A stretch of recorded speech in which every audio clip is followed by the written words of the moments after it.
예, 안녕하십니까? 잘 들리시나요?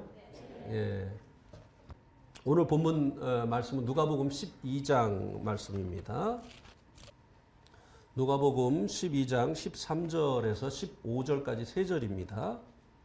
어제와 같이 13절은 남자분들께서, 그리고 또 14절은 여자분들께서, 그리고 15절은 같이 읽겠습니다. 예. 13절 읽습니다. 시작. 무리 중에 한 사람이 이르되 선생님 내 형을 명하여 유산을 나와 나누게 하소서 하니,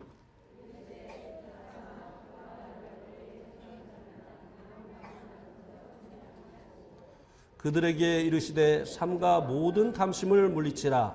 사람의 생명이 그 소유에 넉넉한 데 있지 아니하니라 하시고.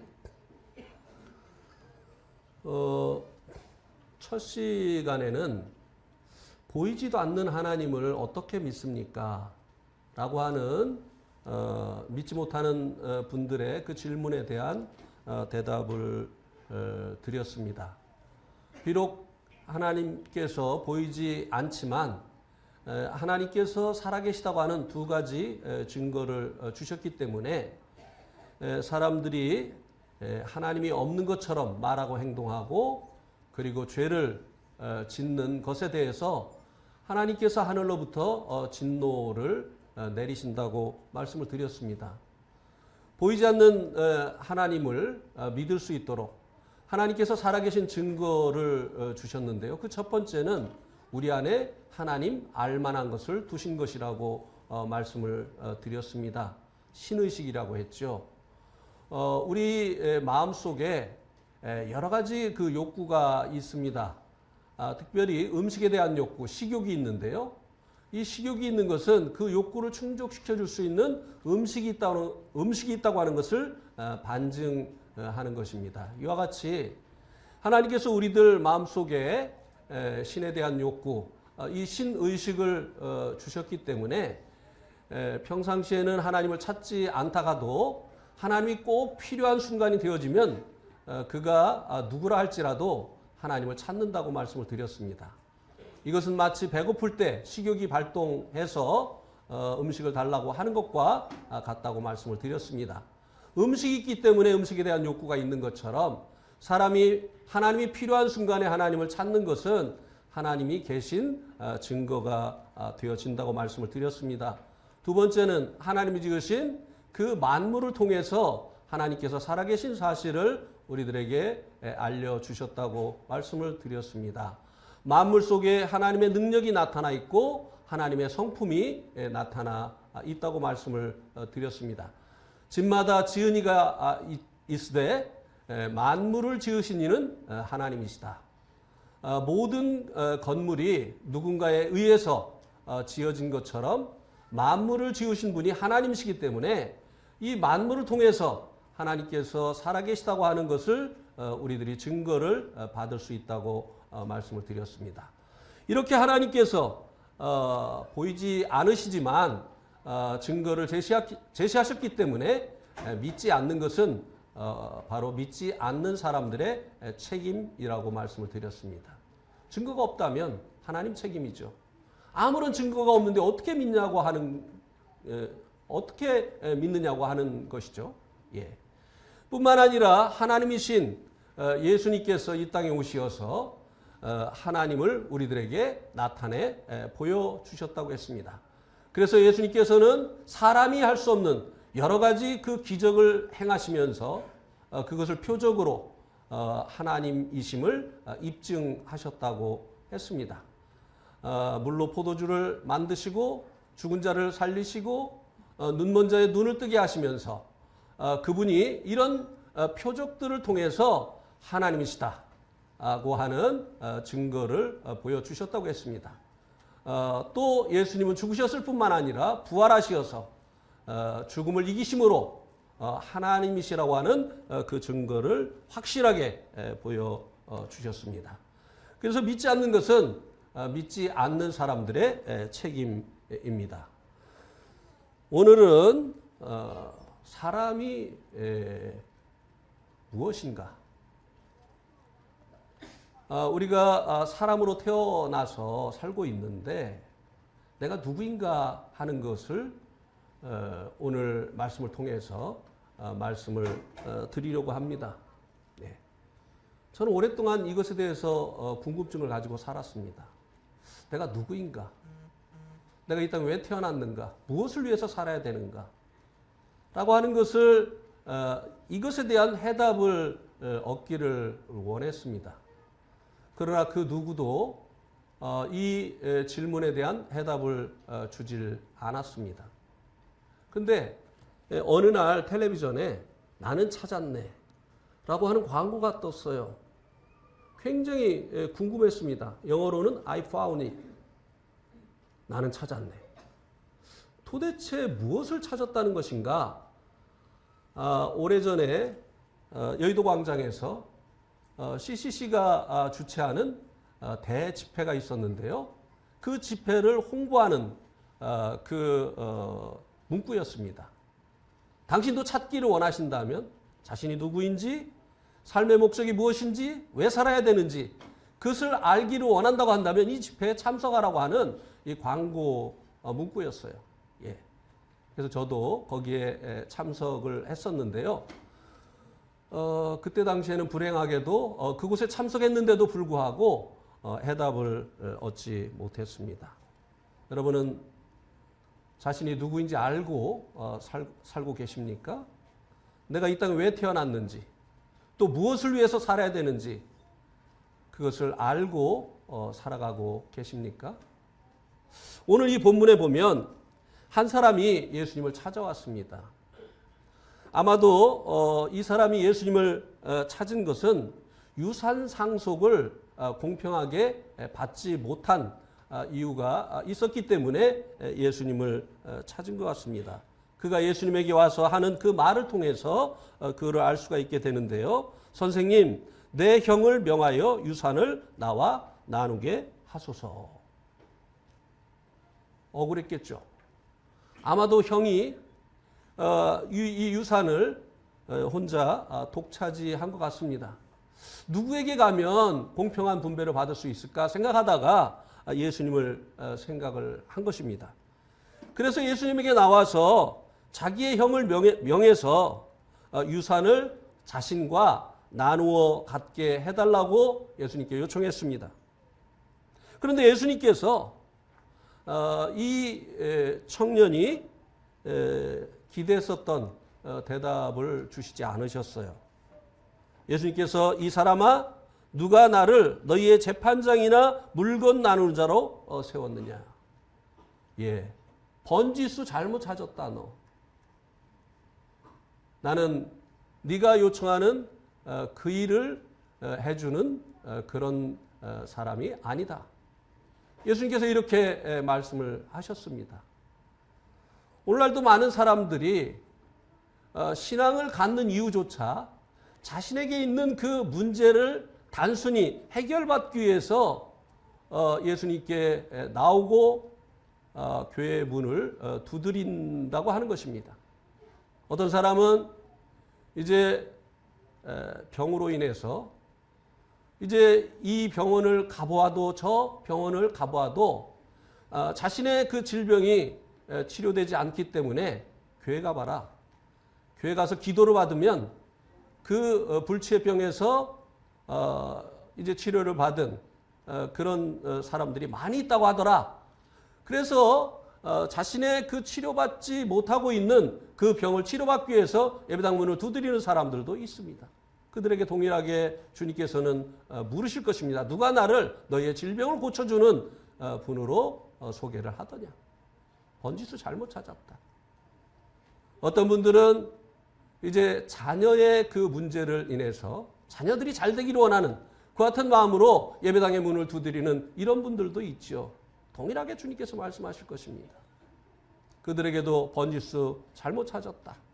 예. 그러면서 예수님께서 이 사람에게 이렇게 말씀을 하셨습니다. 삼가 모든 탐심을 물리치라. 사람의 생명이 그 소유에 넉넉한데 있지 아니하니라. 예. 사람의 생명, 사람의 이 생이 그 소유에 넉넉한 데 있지 않다라고 말씀을 하셨습니다. 이렇게 말씀하실 수 있는 분은요, 사람을 지으신 하나님밖에 없어요. 사람이 무엇이다? 사람의 그 생명이 무엇이다? 무엇이 아니다? 라고 말씀하실 수 있는 분은 하나님밖에 없습니다. 한 도자기가 있었어요. 이 도자기가요, 자기의 존재 이유를 알고 싶었습니다. 무던히도 노력을 했는데 자기가 왜 존재하는지, 왜 만들어졌는지 알 수가 없었어요. 그런데 어느 날 자기를 만든 도공을 만나게 되어집니다. 그래서 내가 왜 만들어졌죠? 이렇게 질문을 하니까 너는 물컵이야. 너는 물을 담는 컵으로 만든 것이야. 그렇게 자기 존재 이유를 알려고 노력을 했는데 존재 이유를 알 수가 없었습니다. 그래서 도공을 만나서 물어본 그때 너무나도 쉽게 자신의 그 존재 이유를 알게 되어진 것입니다. 그래서 노래를 부르기 시작했어요. 알았네, 나는 알았네. 예. 다른 이제 이 도자기들이 궁금해졌죠. 뭐를 알았는데 나는 왜 내가 존재하는지, 내가 왜 만들어졌는지 이제는 알게 됐어. 그러자 다른 도자기들이 이제 이야기하기 시작했습니다. 어떻게 그렇게 심오한 진리를 알았는데? 너 어디 가서 배워왔니? 그러자 이 물컵이 다른 도자기들에게 이야기를 했습니다. 너를 만든 그 도공을 만나야 돼. 그리고 그에게 물어야 돼. 그러면 너희들도 나처럼 왜 만들어졌는지, 너희들이 왜 존재하는지 알게 되어질 것이야. 예, 이 도자기의 존재의 이유는요, 그것을 만든 도공에게 물어봐야 됩니다. 그래야 그 존재 이유를 알 수 있게 되어지는 것입니다. 그런 것처럼 사람이 무엇인지, 우리가 이 땅에 왜 태어났는지, 그래서 무엇을 위해서 살아야 될 것인지는 인간을 지으신 하나님을 만나야 됩니다. 그리고 하나님께 물어야만 됩니다. 그 어느 좋은 학교에서도, 그 어느 유명한 교수님도 우리들에게 너는 누구다, 네가 살아야 될 생의 목적이 바로 이것이다 라고 말해줄 수가 없습니다. 예. 그러나 우리를 지으신 하나님을 만나게 되어질 때 내가 누구인지, 무엇을 위해서 살아야 되는지 알 수 있게 되어지는 것입니다. 예수님께서 사람의 그 생명이 그 소유에 넉넉한 데 있지 않다고 말씀하셨습니다. 이 말씀은 예수님이 하나님이시라고 하는 것을 말씀해 주시고 계신 것입니다.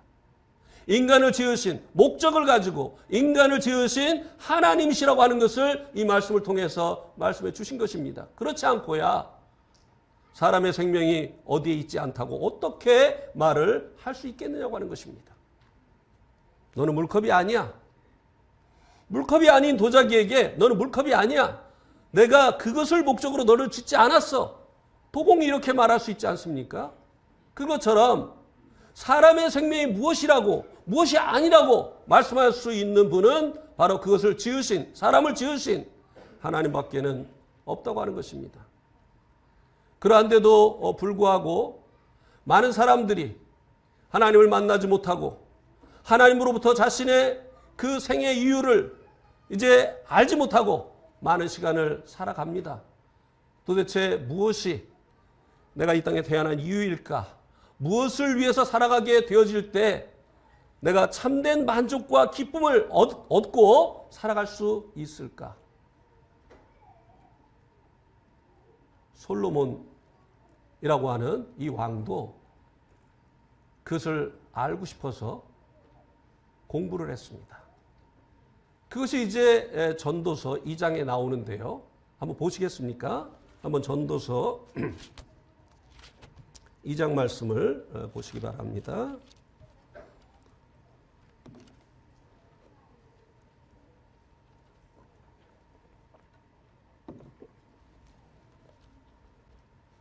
전도서 2장 1절에 보면 나는 내 마음에 이르기를 자 내가 시험 삼아 나를 즐겁게 하리니 너는 낙을 누리라 하였으나 보라 이것도 헛되도다.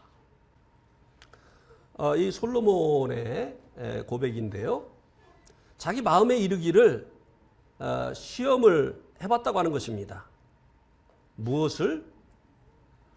자기를 무엇이 즐겁게 할 수 있을까?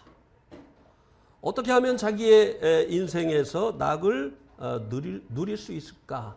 이것을 갖가지 방법으로 시험을 해보았다고 하는 것입니다.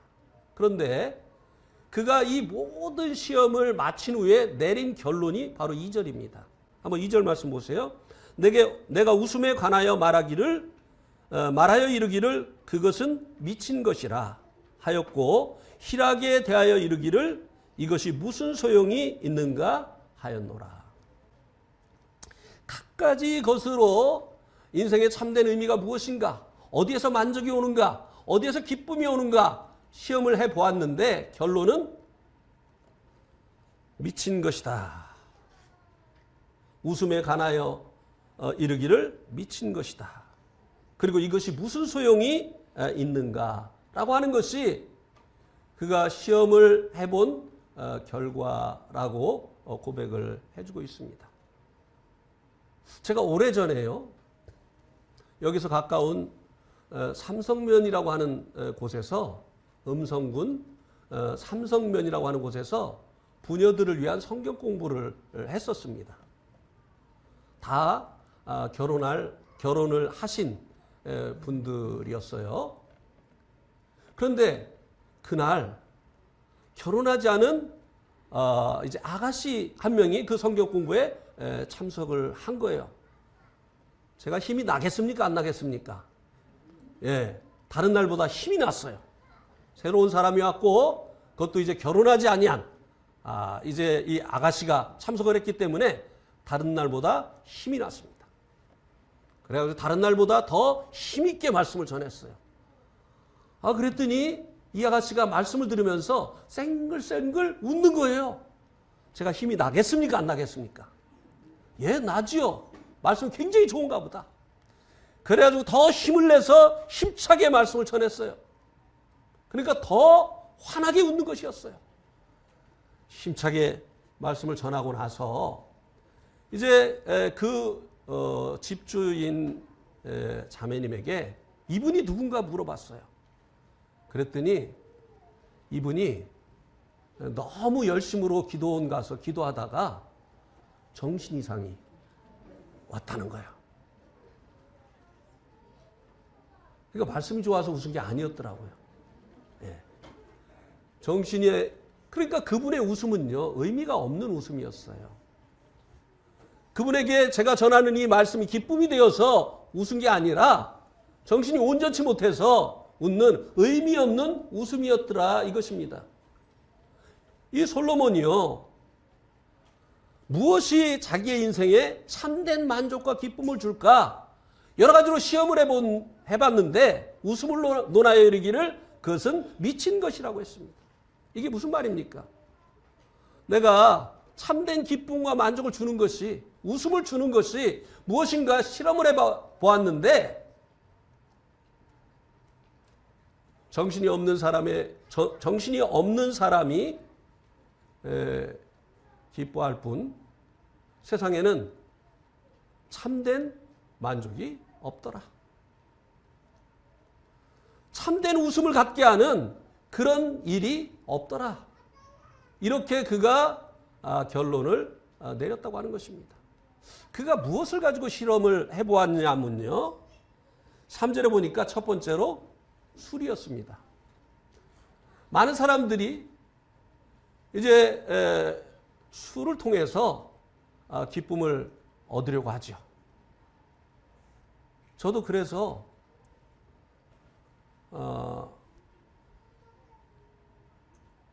여러분이 믿으실지 모르겠는데 중학교 때부터 술을 먹었어요. 네. 담배는 초등학교 1학년 때 피고요. 대단했죠. 저도 참 궁금했어요.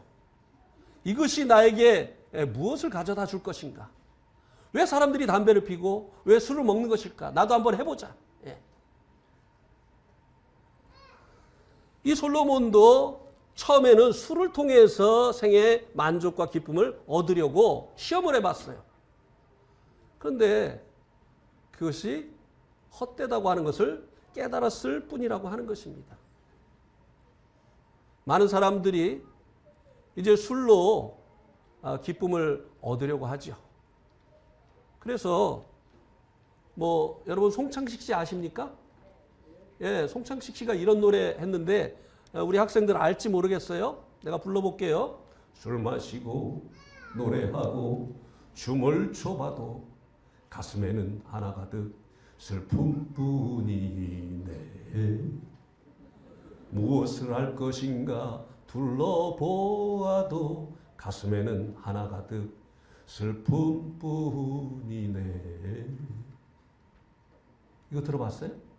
예, 술 마시고 노래하고 춤을 춰봐도 가슴에는 하나 가득 슬픔뿐이네. 그래서 어떻게 써요? 자, 떠나자 동해 바다로 신화처럼 춤을 추는 고래를 잡으러. 예. 술 마시고 노래하고 춤을 춰봐도 가슴에는 하나 가득 슬픔뿐이네. 그 시대가 너무 암울했죠. 예. 아무 꿈도 없고 그 꿈을 펼칠 수도 없는 그런 시대 속에서 술 마시고 노래하면 이 답답한 마음이 해소되어질까? 여기에서 기쁨을 얻을 수 있을까? 그런데 술 마시고 노래를 해봐도 가슴에는 하나 가득 슬픔뿐이네. 이 암울한 시대에 참된 기쁨을 줄 수 있는 송창식 씨가 그 고래가 무엇인지 아직까지 얘기를 안 해요. 예. 고래를 잡으러. 이 고래를 잡으면 신화처럼 춤을 추는 이 고래를 잡으면 정말 행복할 수 있을까? 만족할 수 있을까? 예. 솔로몬도 술을 통해서 시험을 해봤어요. 이 술이 나를 기쁘게 해줄 수 있을까? 내 생의 만족을 가져다 줄 수 있을까? 그런데 이것은 헛된 것이었다고 하는 것입니다. 그 다음에 이제 4절에 보면 사업을 크게 해보았다고 했습니다. 돈을 많이 벌면, 그래서 요즘 그런 얘기 하잖아요. 예, 뭐니 해도 뭐라고요? 머니가 최고야. 예. 그래서 많은 사람들이 이 솔로몬과 같이 사업을 크게 하고 그리고 돈을 많이 벌게 되어지면 그 돈으로 인해서 인생의 의미를 찾게 되어지고 만족감을 얻을까? 예, 해봤는데 이것도 아니더라고 하는 것을 깨달았다고 하는 것입니다.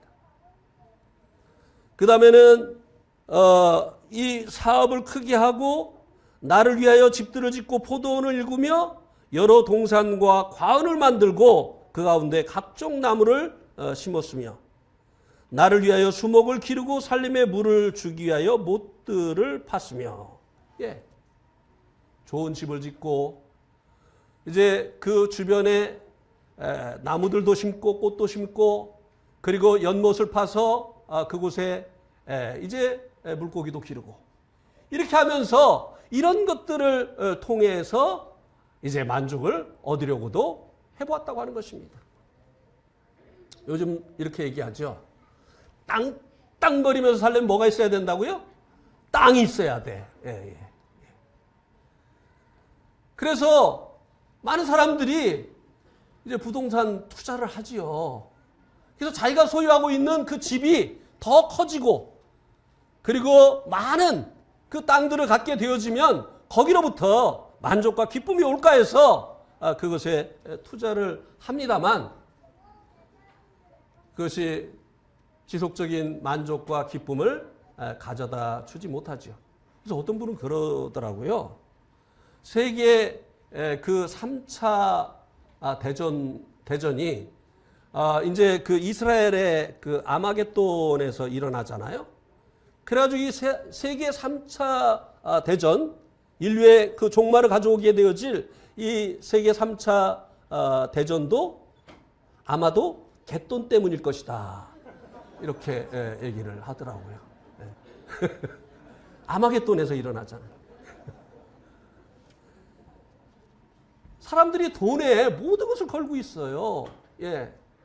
그래서 이 돈을 벌면 자기의 인생의 의미도 찾게 되어지고 그리고 만족도 기쁨도 얻게 되어질 것이라고 생각을 하기 때문에 그렇게 하는 것이죠. 근데 어떤 분이 이렇게 말씀을 하셨습니다. 돈은 화장실의 휴지와 같다. 여러분, 화장실에 휴지가 없으면 어떻게 되죠? 낭패지요. 여러분 경험해 봤습니까? 예, 저는 경험을 해봤어요. 제가 근데 네팔에는요 화장실에 휴지가 없어요. 왜냐하면 네팔 사람들은 휴지를 사용하지 않습니다. 뒤처리를 손으로 합니다.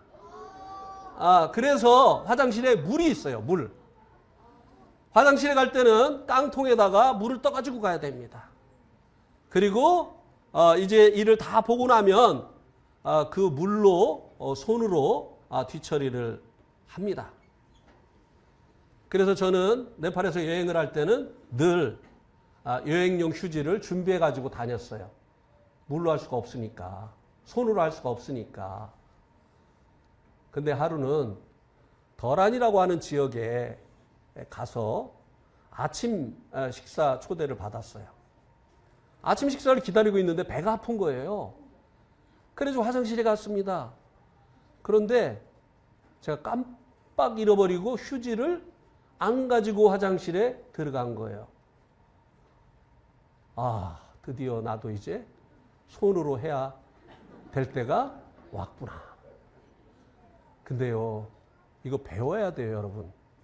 이 동남아시아 여행을 하려면 이제 휴지를 늘 항상 준비를 해야 되고요. 만약에 이제 이 휴지가 없을 때는 이제 손으로 해야 되는데 물로 이거 배워야 됩니다. 제가 그때 안 배운 상태였거든요. 그래가지고 이제 그 뒤처리하는 게 굉장히 불결하잖아요. 더럽잖아요. 그래가지고 물을 잔뜩 손에다 부어가지고 하려고 하다 보니까 그 물이 이렇게 해가지고 이렇게 해서 가슴으로 이렇게 오는 거예요. 그래가지고 제가 막 미치겠네 막. 그래가지고요 일보러 갔다가 샤워하고 나왔어요. 그러니까 형제들이요 자꾸 제 손만 쳐다보는 거예요. 자기들은 맨날 하면서 배워야 돼요. 배워서 절대 남주지 않습니다. 뭐든지 배워야 돼요.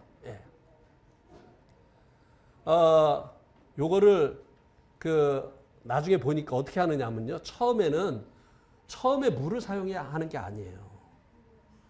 처음에 그냥 손으로 더러운 것을 일단 걷어낸 다음에 그 손을 물로 씻는 거예요. 그다음에 마지막에 비데처럼 이제 이 물로다가 싹 씻어내는 건데 이걸 알았어야 말이죠. 여러분 화장실에 이 휴지가 없으면 이렇게 낭패예요. 우리가 살아가는데 정말 이 돈은요, 이 화장실 휴지같이 꼭 필요한 것입니다. 돈이 없으면요, 정말 인생이 힘이 듭니다. 그렇죠? 공부를 하려고 해도 돈이 있어야 되고, 아파서 병 가려고 해도 돈이 있어야 되고, 뭐 돈 없이 되는 일이 없어요. 그러나 말이죠. 돈이 필요하다고 해서, 화장실에 휴지가 필요하다고 해서 화장실에 가득 그 휴지를 채워놓고 살 필요는 있습니까? 없습니까? 없잖아요. 우리의 인생을 살아가는데 꼭 필요한 것이 돈이지만 이 돈을 위해서 우리가 살아갈 것이 아니라고 하는 것입니다. 예수님께서 그래서 사람의 생명이 그 소유에 넉넉한 데 있지 않다라고 했습니다.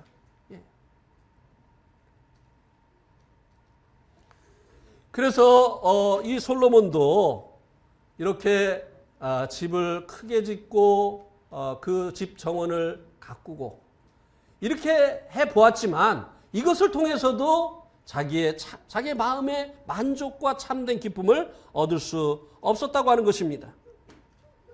그래서 그 다음에는 많은 이제 자기를 돕는 이런 종들을 자기 집에 두어 봤다고 했어요. 많은 사람들이 자기 밑에 많은 사람을 거느리면 이제 행복하고 만족한 삶이 시작될 것이라고 생각을 합니다.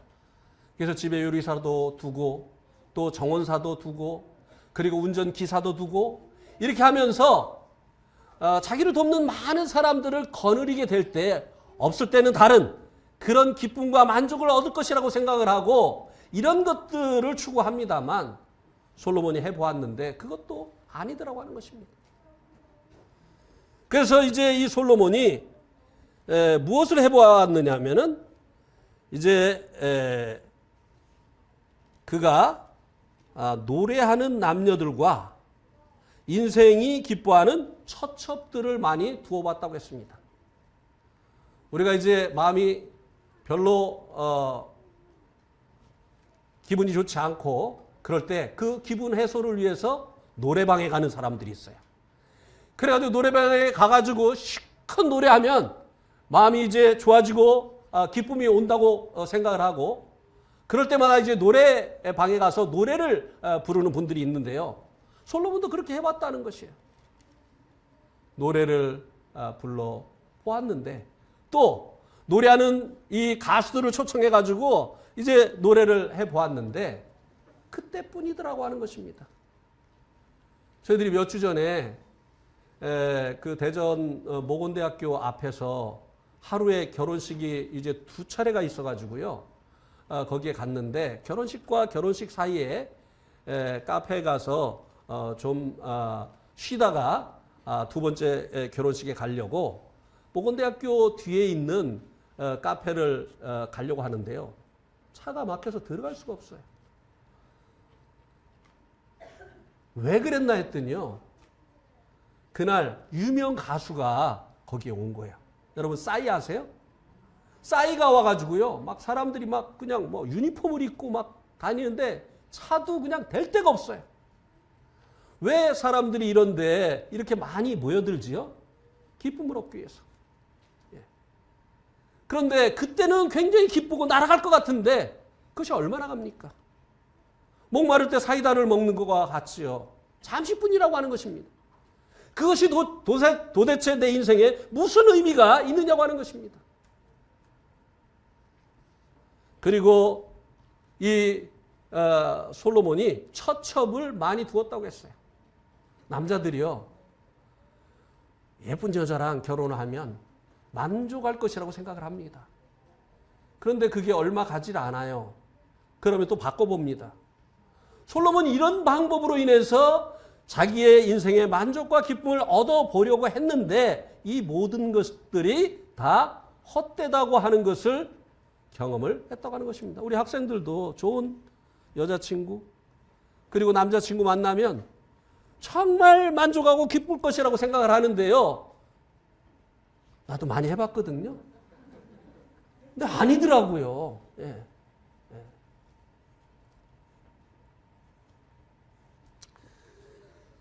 그러면 왜 이렇게 이것을 해보아도 저것을 해보아도 이것을 가져봐도 저것을 가져봐도 사람의 만족 가운데 사람의 그 마음 가운데 이 참된 만족과 기쁨을 가져다 주지 못하느냐라고 하는 것입니다. 원인을 알아야 돼요. 왜 사람의 마음이 이렇게 갈급한지 사람의 마음이 왜 이렇게 공허한지 그 원인을 알아야 됩니다.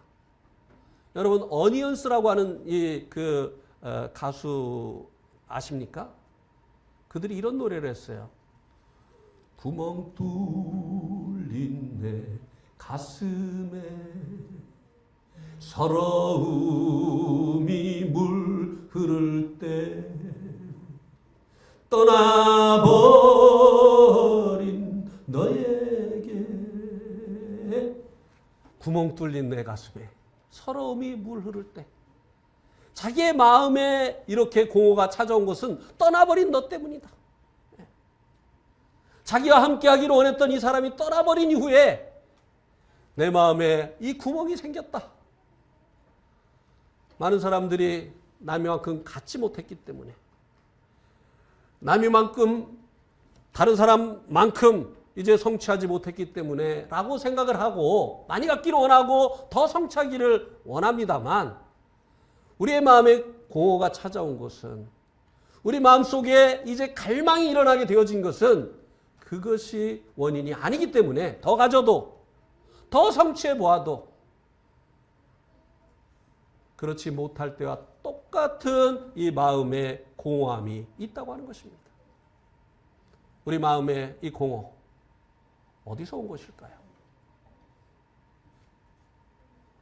예수님께서 명절 끝날 서서 외치셨습니다. 누구든지 목마르거든 내게로 와서 마셔라. 나를 믿는 자는 그 배에서 생수의 강이 흘러날 것이다. 예수님은 하나님이십니다. 우리의 마음에 공허를 메꿔줄 수 있는 분은 바로 생수가 되신 예수님 자신이라고 말씀을 하신 것입니다. 부자들이 갖지 못하는 그 만족, 기쁨. 많은 이제 지식을 가진 분들이 그것으로 인해서 만족을 얻지 못하지만 또 높은 자리에 이르게 되어진 권력자들이 그 기쁨을 갖지 못하지만 생수의 근원되는 예수님을 소유한 사람들, 그들에게는 권력이 없어도 지식이 없어도 사람들이 그들을 알아주지 않아도 참된 만족과 기쁨이 있다고 하는 것입니다. 그 배에서 생수의 강이 흘러넘치듯 만족이 있고 기쁨이 있다고 하는 것입니다. 왜요?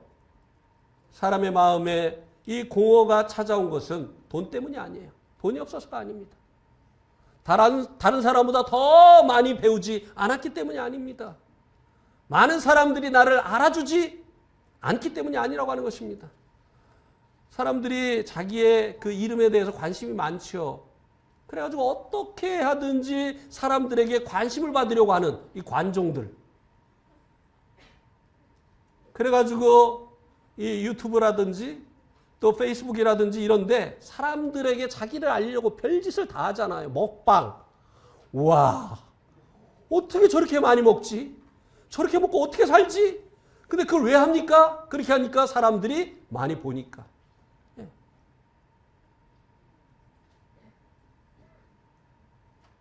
사람들이 나를 알아주지 않기 때문에 내가 너무 무명하기 때문에 내 삶에 만족과 기쁨이 없는 것이 아니라고 하는 것이에요. 그럼 그 원인이 어디에 있느냐? 우리 한번 예레미야 2장 13절 말씀을 보시겠습니다. 예레미야, 구약 예레미야 2장 13절입니다. 우리 한번 같이 읽겠습니다. 시작. 내 백성이 두 가지 악을 행하였나니 곧 그들이 생수의 근원되는 나를 버린 것과 스스로 웅덩이를 판 것인데 그것은 그 물을 가두지 못할 터진 웅덩이들이니라. 하나님의 백성이 두 가지 악을 범했다고 말씀해 주고 있습니다. 그 첫 번째가 생수의 근원되는 나, 곧 하나님을 버린 것이라고 말씀해 주고 있어요. 하나님을 생수의 근원이라고 말씀해 주고 있습니다. 사람들의 마음속에 왜 목마름이 찾아왔느냐? 사람들의 마음이 왜 공허하냐? 가져도 무엇인가를 이루어 봐도 왜 그것이 없을 때, 이루지 못했을 때와 똑같이 마음이 갈급하고 그리고 공허하냐고 하는 것입니다. 생수의 근원되는 하나님이 그의 마음속에 계시지 않기 때문이라고 하는 것입니다. 하나님은 우리 인생의 갈증을 해결해 주실 수 있는 생수세요. 생수의 근원이십니다. 그런데 이 하나님을 이스라엘 백성들이 버렸기 때문에 그들에게 이 영적인 목마름이 찾아왔다라고 말씀해 주고 있습니다. 마찬가지입니다. 우리의 인생의 이 갈증 그리고 이 공허 이것이 찾아온 그 이유는 우리의 마음 가운데 생수의 근원 되시는 하나님이 계시지 않기 때문입니다.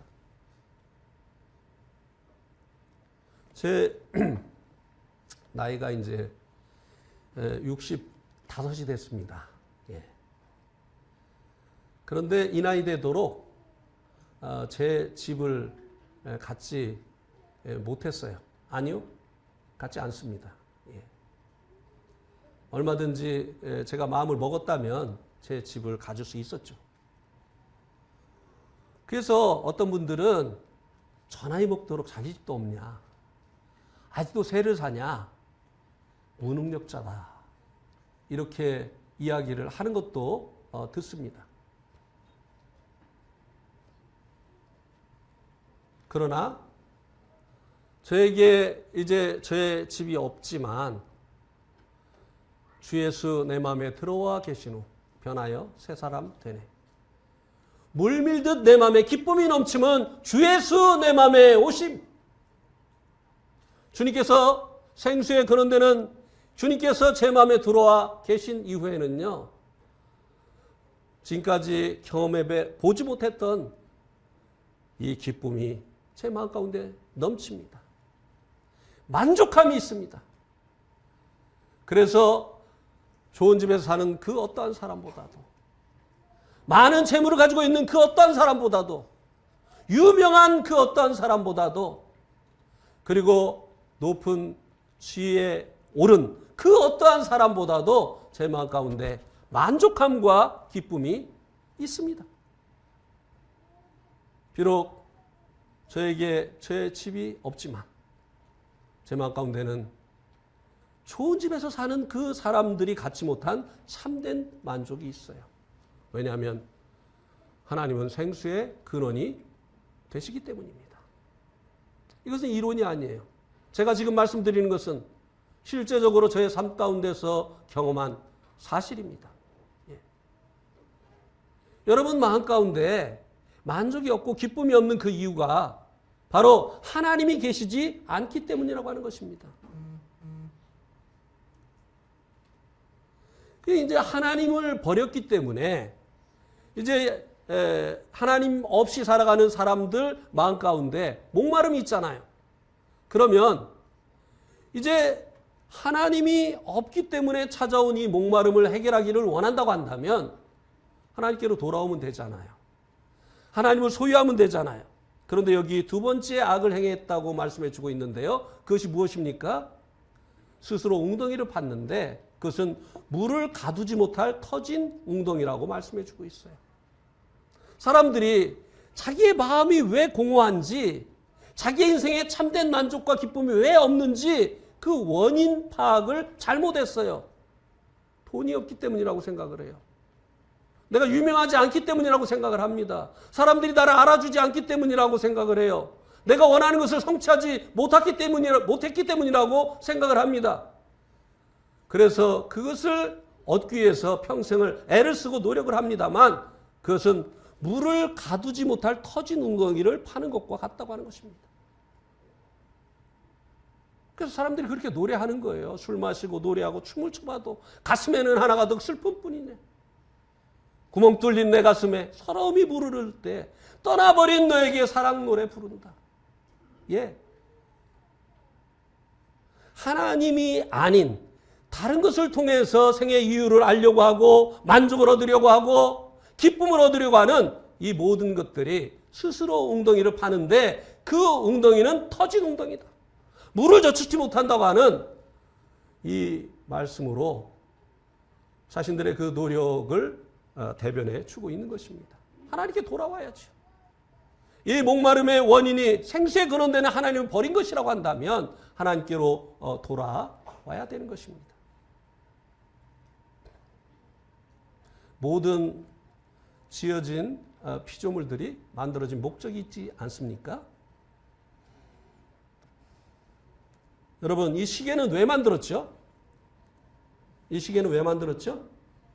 예, 시간을 알고 싶은 이 욕구를 충족시켜주기 위해서 이 시계를 만들었습니다. 근데 제가 이 시계 때문에 지금 고민을 참 많이 하고 있어요.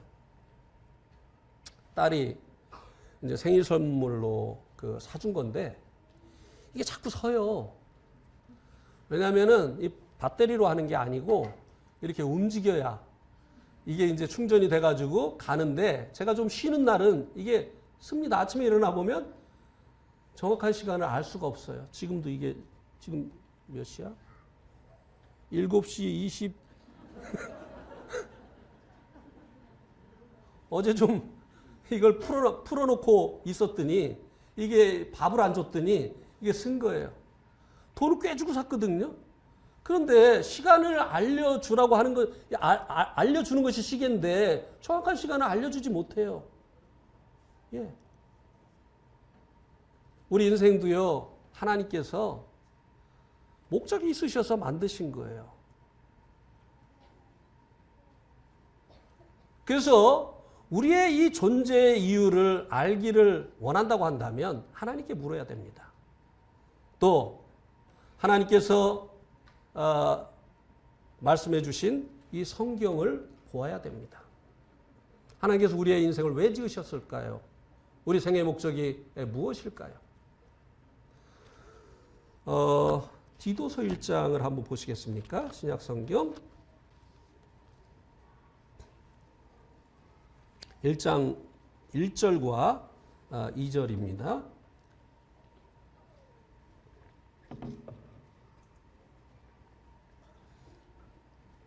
하나님의 종이요 예수 그리스도의 사도인 나 바울이 사도된 것은 하나님이 택하신 자들의 믿음과 경건함에 속한 진리의 지식과 영생의 소망을 위함이라.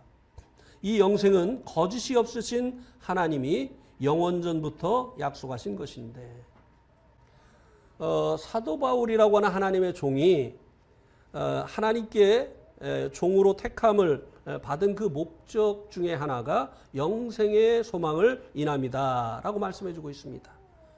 이 영생은 거짓이 없으신 하나님께서 영원전부터 약속하신 것이다 라고 말씀을 해주고 있습니다. 영원전이라고 하는 것은요, 하나님께서 천지를 창조하시면서부터 시간세계가 시작이 됐습니다. 이 시간세계 안에는 과거도 있고 현재도 있고 미래도 있습니다. 그런데 이 과거, 현재, 미래가 존재하는 이 시간세계가 존재하기 전에는 어떤 세계가 있었느냐? 영원세계, 하나님의 세계. 이 시간세계는요, 영원세계에서 나온 거예요. 예. 그런데 하나님께서 영원한 때 전, 그러니까 이 시간세계가 시작되기 전, 모든 것들을 하나님께서 창조하시기 전, 그때 하나님께서 약속을 가지신 것이 있는데 그것이 바로 영생이다고 말씀해 주고 있습니다. 사람을 지으시기 전에 하나님께서 약속하셨어요. 이것은 사람을 지으신 하나님의 목적이라고 하는 것입니다. 사람을 지으시기 전에 왜 하나님께서 사람을 지으셨느냐? 영생을 위해서라고 하는 것입니다. 하나님께서 인간을 지으신 그 목적이 영생이라고 하는 것이에요. 영생은요, 여러분들이 이 땅에 태어난 이유입니다. 여러분들이 이 땅을 살아가는 이유입니다. 하나님께서 영원 전부터 이 영생을 계획하시고 우리 인간들을 지으셨다고 하는 것이에요. 자, 그러면 이제 여러분들에게 질문을 드리겠습니다. 영생이 뭐죠? 여러분이 알고 계신 영생. 영생이 뭐죠? 예?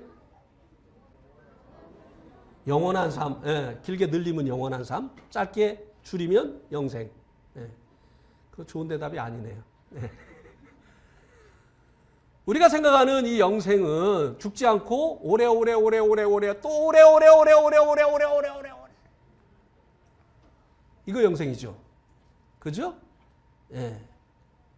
하나님께서 우리 인생을 지으시기 전에 계획하셨던 이 영생, 예, 물론 죽음이 없는 삶, 예, 그런 의미도 있습니다. 그런데 그것만이 아니라고 하는 것을 성경이 우리들에게 말씀해 주고 있어요. 우리 한번 창세기 3장 말씀을 보시기 바랍니다. 창세기 3장 22절에서 24절에 보면 여호와 하나님이 이르시되 보라 이 사람이 선악을 아는 일에 우리 중 하나같이 되었으니 그가 그의 손을 들어 생명나무 열매도 따먹고 영생할까 하노라 하시고 여호와 하나님이 에덴 동산에서 그를 내어 보내어 그의 근원된 땅을 갈게 하시니라. 이와 같이 하나님이 그 사람을 쫓아내시고 에덴 동산 동쪽에 그룹들과 두루 도는 불칼을 두어 생명나무의 길을 지키게 하시니라. 여기 이 말씀은요, 영생을 위해서 사람을 지으셨는데 이 말씀을 보니까 하나님이 사람들이 영생을 얻을까 봐 걱정하고 계세요. 그래서 영생을 얻을까 봐 먹으면 영생하는 생명나무가 있는 이 에덴 동산에서 사람을 내어 쫓습니다. 그리고 다시는 못 들어오게 그룹이라고 하는 천사들과 화영검, 불칼로 그 입구를 지키게 합니다. 웬일일까요? 아니, 하나님께서 사람을 지으신 목적이 영생이라며요. 근데 왜 하나님께서 사람들이 영생을 얻을까 봐 걱정을 하고 계십니까? 못 얻게 하시려고 먹으면 영생하는 생명나무가 있는 이 에덴 동산에서 내어 쫓는 것입니까? 이상하죠? 먹으면 영생하는 그걸 먹게 하셔야죠. 왜 못 먹게 하시고 먹을까 봐 그 나무가 있는 그 에덴 동산에서 사람을 내어 쫓아내시고 못 들어오게 그 문을 지키게 하십니까? 뭐 때문이죠? 자, 여기 보니까 22절 보세요.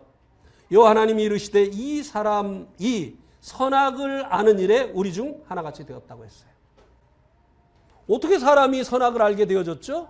하나님이 금하신 선과 악을 알게 하는 나무의 실과를 먹은 결과입니다.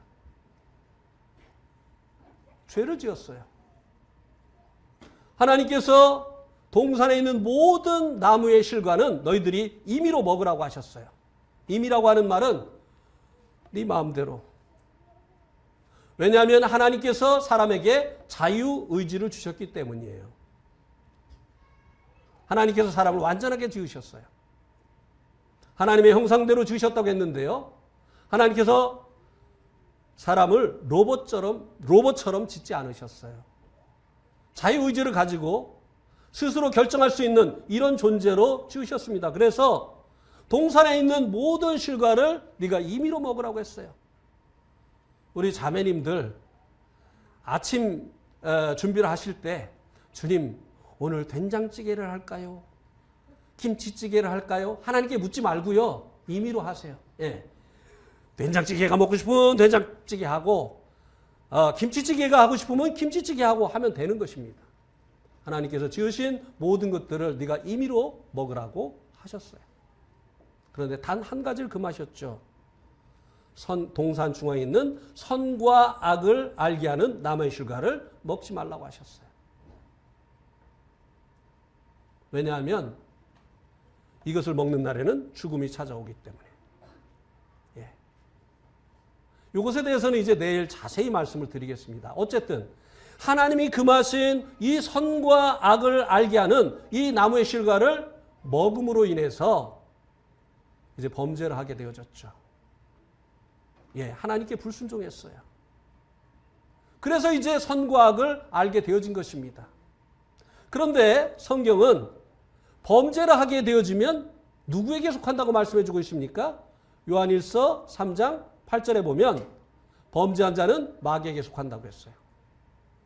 사람이 범죄함으로 인해서 지금 누구에게 속했느냐면요. 마귀에게 속했어요. 그런데 마귀에게 속한 상태에서 먹으면 영생하는, 영원히 사는 이 생명나무의 실과를 먹으면 마귀와 함께 이제 영원히 사는 거예요. 하나님께서 계획하신 영생은요, 그냥 죽지 않고 오래오래 사는 것만이 아니라고 하는 것입니다. 그래서 하나님께서 이제 이 먹으면 영생하는 생명나무가 있는 이 에덴 동산으로부터 마귀에 속한, 범죄함으로 인해서 마귀에게 속한 이 인생들을 내어 쫓은 것이에요. 마귀와 영원히 살지 않게 하시려고. 하나님이 계획하신 영생이 그저 죽지 않고 오래오래 사는 것이 아니기 때문에. 그럼 하나님 계획하신 참된 영생이 무엇이냐? 예수님의 기도 속에 나타납니다. 요한복음 17장 3절 말씀을 한번 보시기 바랍니다. 요한복음 17장 3절.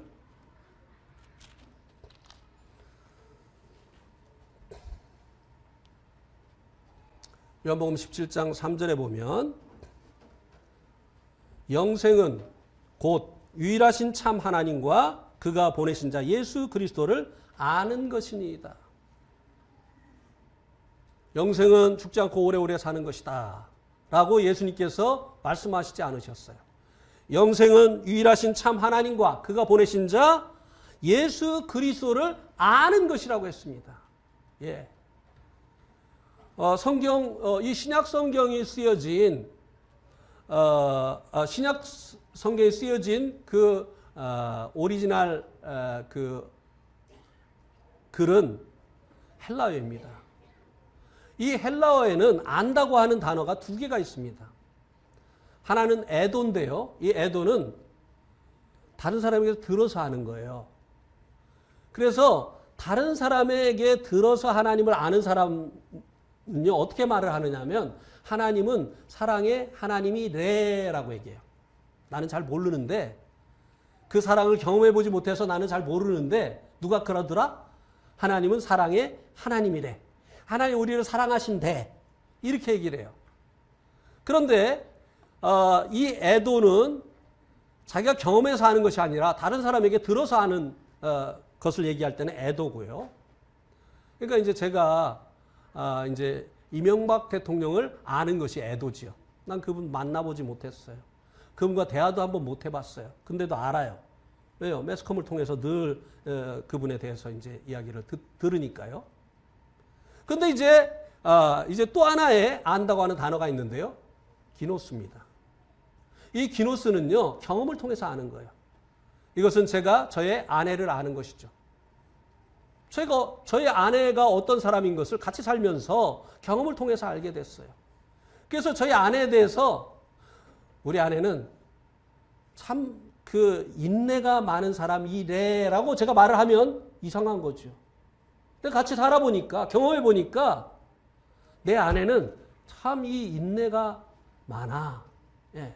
하나님도 마찬가지죠. 하나님을 경험을 통해서 하나님을 만나고 그분과 교제하고 그래서 이제 그분을 알게 되어진 기노스, 경험을 통해서 알게 되어진 사람은 우리 하나님은 사랑의 하나님이야 라고 말하는 거예요. 하나님은 나를 참 오래 참아주신 인내의 하나님이야 라고 말하는 거죠. 예.